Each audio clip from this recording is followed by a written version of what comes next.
फिर चुनाव करा क्यों रहे हो? डिक्लेयर कर दो इनको, बीजेपी वालों को, कि बीजेपी जीत गई, बस अब इस देश के अंदर तानाशाही होगी। ये होने नहीं देंगे हम किसी हालत में। तुम हरियाणा महाराष्ट्र जैसे मर्जी जीते होगे, दिल्ली की जनता ये एक्सेप्ट नहीं करेगी, ये फर्जीवाड़ा जो चल रहा है बीजेपी का। आज हम इलेक्शन कमीशन जा रहे हैं, हम लोग 3 बजे इलेक्शन कमीशन जाएंगे। मैं जाऊंगा, अतिशी जी जाएंगी, भगवंत मान जी जाएंगे, संजय सिंह जी जाएंगे और राघव चड्ढा जी जाएंगे। 2 मुद्दे हैं। अवध कुमार ओझा जी हमारे पटपड़गंज से कैंडिडेट हैं, उनका वोट ग्रेटर नोएडा में बना हुआ था।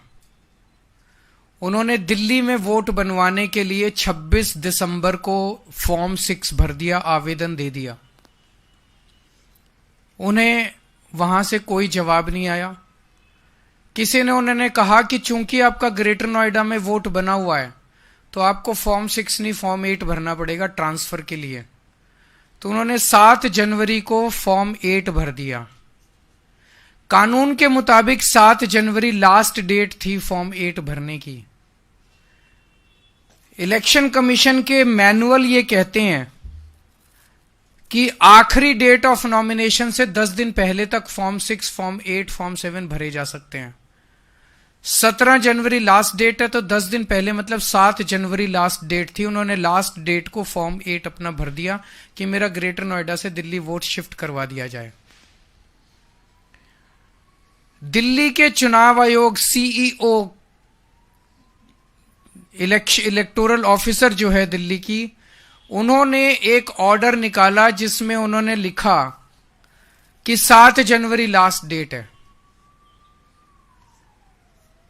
मिस्टीरियसली एक दिन बाद दोबारा ऑर्डर निकाला और उसमें कह दिया 6 जनवरी लास्ट डेट है। यह दूसरा ऑर्डर क्यों निकाला गया? ये कानून के खिलाफ है, इलेक्शन कमीशन की गाइडलाइंस के खिलाफ है, इलेक्शन कमीशन के मैनुअल के खिलाफ है। मैनुअल ये कहता है, गाइडलाइंस ये कहती है कि लास्ट डेट ऑफ नॉमिनेशन के 10 दिन पहले तक एक्सेप्ट किया जाएगा। 10 दिन पहले होते हैं 7 जनवरी। 7 जनवरी लास्ट डेट होनी चाहिए थी। चीफ इलेक्टोरल ऑफिसर ने भी ऑर्डर निकाला था 7 जनवरी लास्ट डेट होगी। फिर अचानक से ऐसा प्रतीत होता है कि पीठ पीछे कुछ हुआ है।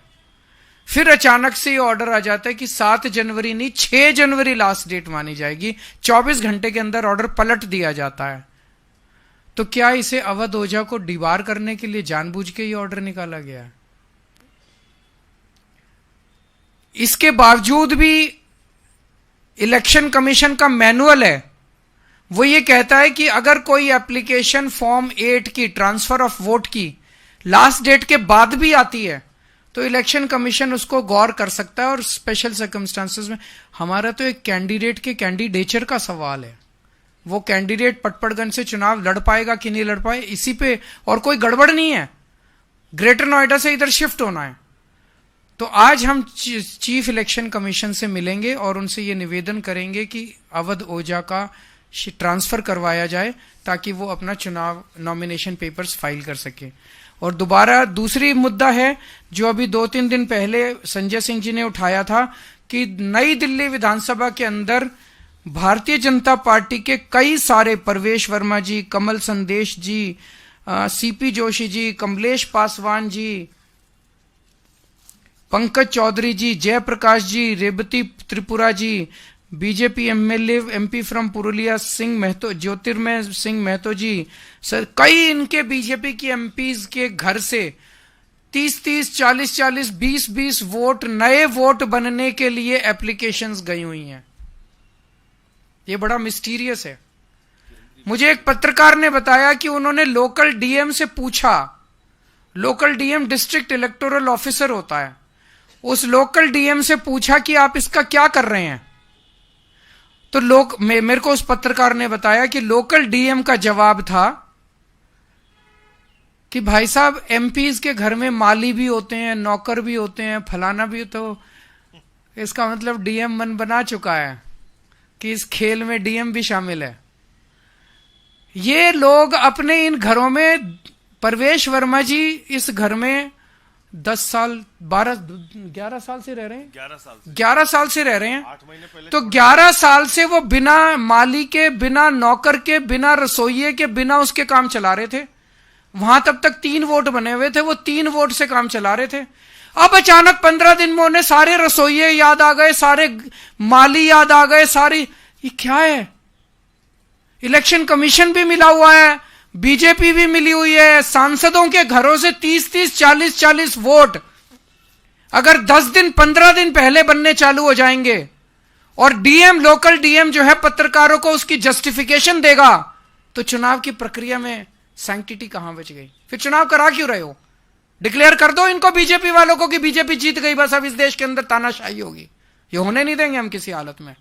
तुम हरियाणा, महाराष्ट्र जैसे मर्जी जीते होगे, दिल्ली की जनता ये एक्सेप्ट नहीं करेगी। ये फर्जीवाड़ा जो चल रहा है बीजेपी का, ये बीजेपी का जो धांधली चल रही है, इसका वोट कटवा दिया, उसका वोट जुड़वा दिया, ये दिल्ली के लोग नहीं होने देंगे, किसी हालत में नहीं होने देंगे। इन दोनों मुद्दों के ऊपर आज हम 3 बजे इलेक्शन कमीशन जाएंगे सब लोग। हमें समय नहीं मिल पाया क्योंकि कल रात को ही हमने रिक्वेस्ट भेजी है। हम इलेक्शन कमीशन के शुक्रगुजार हैं, जब भी हमने टाइम मांगा उन्होंने दिया। तो आज हम 3 बजे जाके वहां वेटिंग एरिया में बैठ जाएंगे, जैसे ही उनको समय होगा वो हमें बुला लेंगे अंदर। और चूंकि मामला बहुत अर्जेंट है, अगर तुरंत अवध ओझा का ट्रांसफर नहीं हुआ तो वो नॉमिनेशन पेपर नहीं भर पाएगा, और अगर तुरंत इसके कार्रवाई नहीं हुई, और डीएम, लोकल डीएम मिला हुआ इनके साथ, डीएम ने अगर ये सारे ऐड कर दिए वोट, तो फिर उनको रिजेक्ट कराना मुश्किल हो जाएगा, क्योंकि अब लास्ट डेट खत्म हो चुकी है। तो इन दोनों मुद्दों के ऊपर आज हम उनसे मिलने के लिए जाएंगे। जाट समाज के कई प्रतिनिधि मेरे घर पे आए थे धन्यवाद देने के लिए कि जो मैंने प्रधानमंत्री जी को चिट्ठी लिखी है, उनको याद दिलाते हुए कि 2015 में प्रधानमंत्री जी ने जाट समाज को आश्वासन दिया था कि दिल्ली की लिस्ट में जाट समाज ओबीसी की कैटेगरी में आता है, केंद्र की लिस्ट में नहीं आता है, तो उनको केंद्र की लिस्ट में भी डाला जाएगा।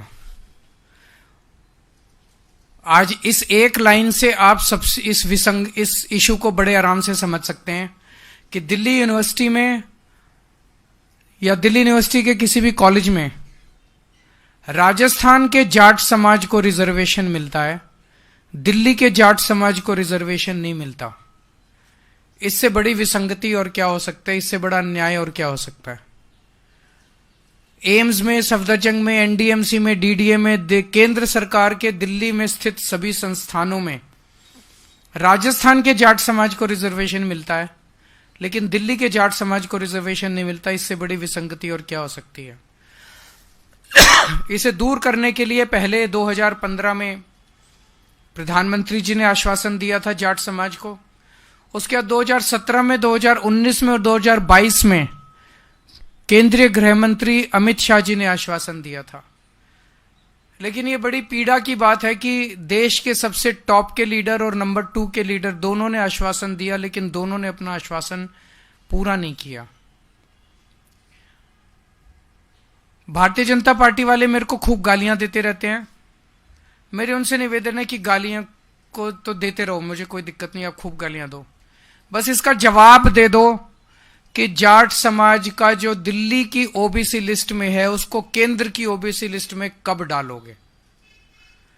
प्रधानमंत्री जी इस चुनाव के दौरान समय समय पे दिल्ली आएंगे, दिल्ली आके वो भाषण देंगे।